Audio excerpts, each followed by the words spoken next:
नाही नाही तसं आपली मनात शांती असते तेव्हा घरातही सुटते ना.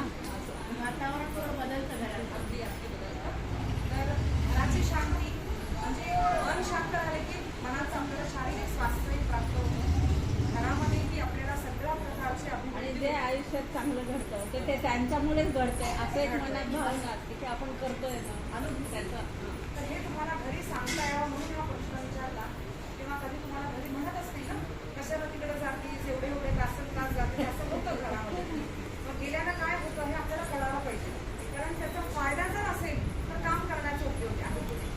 तर नक्कीच आर्थिक दृष्टिकोनातही खूप लोकांना अनुभव येतात ज्यांना संपत्ती पाहिजे असेल किंवा ज्यांचं घर होत असेल किंवा अशा कुठल्याही आपल्या ज्या अडचणी असतील त्या कुठल्याही ग्रंथ पारायणातून दूर होतात.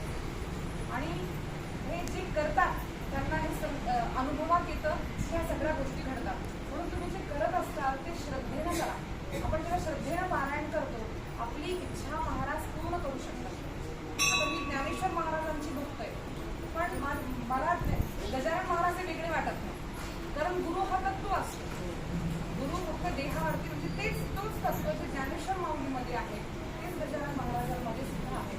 म्हणून कुठलाही आपण ग्रंथ जेव्हा पारायण करतो, ज्ञानेश्वरी असेल किंवा तुकोबांचा गाथा असेल, ज्ञानेश्वर गजानन महाराजांचं ग्रंथ असेल किंवा कुठलंही असेल, रामायण असेल, रामचरित मानस असेल, भागवत असेल, हे काही सुद्धा आपण जेव्हा करतो ग्रंथ पारायण तर आपल्या पूर्ण इच्छा सगळ्या इच्छा पूर्ण होतात.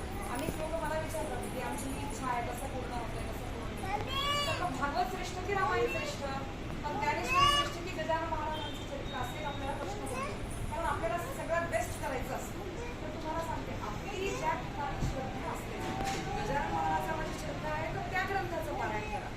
रामामध्ये श्रद्धा असेल तर रामायण करा, रामचरित मानस करा. मूळ मुद्दा असतो श्रद्धेचा. कारण कुठलीही शास्त्र एकापेक्षा एक जास्त कमी असं काही नाही. हे केल्यानं आपली जी इच्छा मोक्ष होतो. आणि एवढंच नाही तर जिवंतपणे मोक्षाची जी प्राप्ती आहे ती या ग्रंथ पारायणानं होते. मी माझ्या जीवनात सुद्धा मी कधी ऐकलं असेल की जेव्हा माझं स्वास्थ्य ठीक नव्हतं तेव्हा मला सुद्धा लाभ ग्रंथ पारायणाने झाला. तुम्ही म्हणता मग डॉक्टरकडे जायचं नाही का?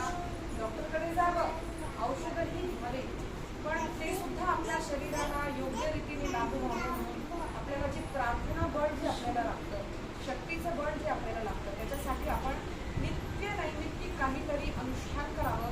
त्याच्यामध्ये आपली भारतीय संस्कृतीमध्ये कुठल्या तरी ग्रंथाचं पारायण रोज काहीतरी थोडंसं करावं हे आहे. पण हे श्रद्धेनं करा, अधिकाधिक तुम्हाला अनुभूती येईल. आणि तुम्हाला असं ते सांगते, आपल्याला असं वाटतं इथे आल्यावर की आपण काय म्हणाले घरी पण करू शकतो असं वाटतं, पण घरी करणं शक्य नसतं.